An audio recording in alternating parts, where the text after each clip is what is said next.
Well, happy Friday to you and your family. Brothers and sisters, today we celebrate a special saint, at least she's special in my heart. It's Saint Clare of Assisi. She was the foundress of the Poor Clares. She lived maybe about, 700 years ago? Well, my special connection is that I lived in the region of Umbria, which is where Assisi is, and oftentimes I had a chance to go visit the Basilica of St. Clare in Assisi.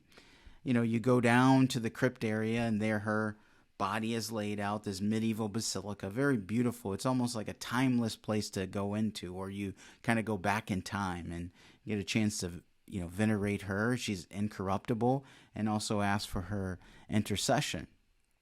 One of the beautiful things too is, like, as you go up back to the upper basilica, you can hear sometimes the Poor Clares praying. So it was like entering back into time, but also it's present to us today. That's very Christian in a way too, very Catholic.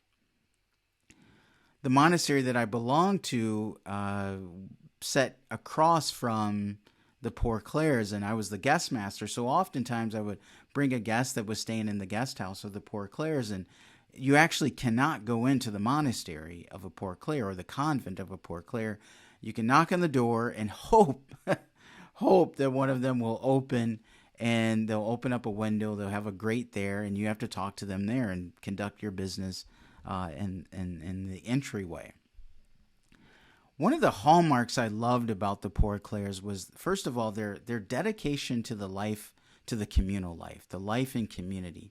That was a real hallmark, I believed, in the Poor Clares that I knew, and that really fits into the apostolic tradition. That was the life that Jesus lived himself with the early apostles and disciples. Another point was their intercessory prayer. You know, the first call to prayer for the Poor Clares where I lived was 1 a.m. 1 a.m. Oh my gosh, us monks would never do that. Another point was that the time they spent with the Blessed Sacrament, constant prayer. Sometimes I go to their chapel that was open to the public, and they would be in the back part.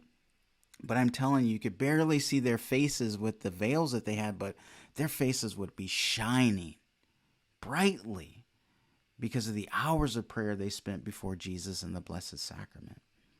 Lastly, a charism is clearly from St. Clare herself, was poverty. You know, St. Francis and St. Clare called poverty La Donna di Povertà, Lady Poverty. That was a hallmark in the early Poor Clares, as well as the early Franciscans, and even to today, where this understanding that God actually will provide for us, for our community. St. Clare certainly fits into the age-old, it's a Latin phrase called the Mulier Fortis. It's an ancient antiphon that monasteries would sing for certain women, especially in the medieval times. They were foundresses of communities, and St. Clare was definitely part of that. You know, one of her, and it just simply means strong woman. She definitely was a strong woman. Do you know the story when there were these bandits that tried to go into the monastery of San Damiano, which they lived outside of the wall of Assisi? They tried to go into the monastery, and St. Clare took the Blessed Sacrament, showed it to these bandits, put it in front of them, and they just left. I mean, this real faith that Jesus is present in the Blessed Sacrament and that he will protect you from all evil is definitely part of St. Clare's life. Lastly, I think of the gospel today. Jesus asks those who, if you want to follow him, if you want to be his disciple, well, deny yourself, take up your cross.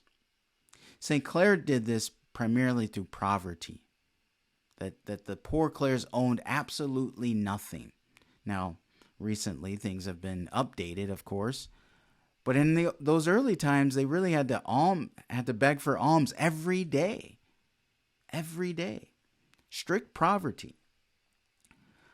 I think, brothers and sisters, for us, we have to ask ourselves, we may not be called to that form of poverty like you find in the poor Clares or other religious communities, but what is Christ asking us? What is the Holy Spirit inspiring us to live according to our state of life, or in accordance to our state of life, the life of simplicity, so that we can deny ourselves in order to follow Christ more deeply. God bless you, and have a peaceful weekend. Peace.